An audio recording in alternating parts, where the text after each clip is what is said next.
February is a great time to show some appreciation for the ones you love, maybe a card, flowers, or a box of candy on Valentine's Day. And there's no better time to wear your favorite red dress, red tie, or red pair of shoes than on National Wear Red Day. Each year, the first Friday of February is a day when the National Heart, Lung, and Blood Institute calls attention to the #1 killer of women, heart disease. According to the American Heart Association's Heart Disease and Stroke Statistics 2013 update, more than 2,100 Americans die of cardiovascular disease each day, an average of 1 death every 40 seconds.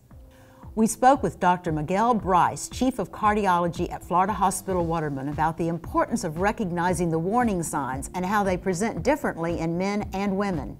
Heart disease is the #1 cause of death in the United States across the board. It's prevalent in both populations, and unfortunately, females sometimes is misdiagnosed. We know now that the leading cause of death in females, combined that all the cancers together, is heart disease. So it's not that it's more prevalent, it's that it's probably in the past was misdiagnosed, and now we know that it's there, so we look into it. But again, the patient usually needs to go to the doctor and say, I'm having these problems, I'm having shortness of breath, I'm not feeling well, I'm getting extra tired, I'm having chest pressures or heaviness. A lot of people think it's pain, not necessarily pain.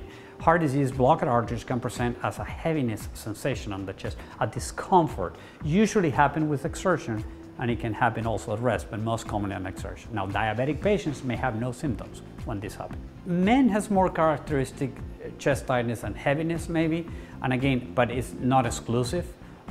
In females can be a little bit less typical, the symptoms, and that's where sometimes they don't seek for the medical attention, thinking, oh, this has nothing to do with the heart.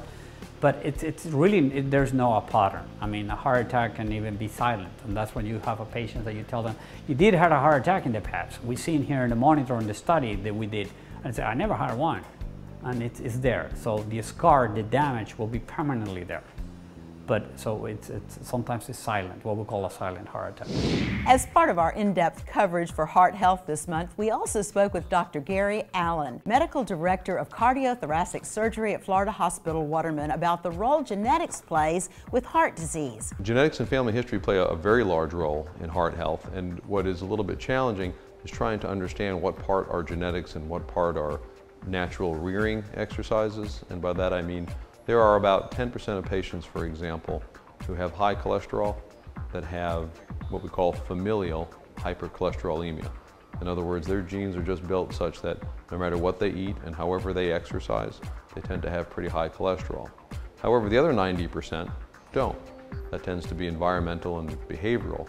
And it's a little bit challenging sometimes to separate those patient groups out, because we ask ourselves, when we have high cholesterol, it's easy to try to blame your family genetics, but we're usually not so honest about what we eat. And when you take groups of patients with high cholesterol, for example, who claim to have family history, you find that if you put them on a more strict cardiac diet, somehow their cholesterol magically improves.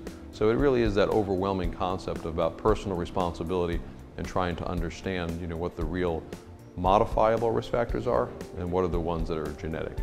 You'll find more information about Waterman Heart Center, as well as the link to the latest heart health statistics, when you click the Healthy Heart Story link on our homepage at yourhometownhealth.com.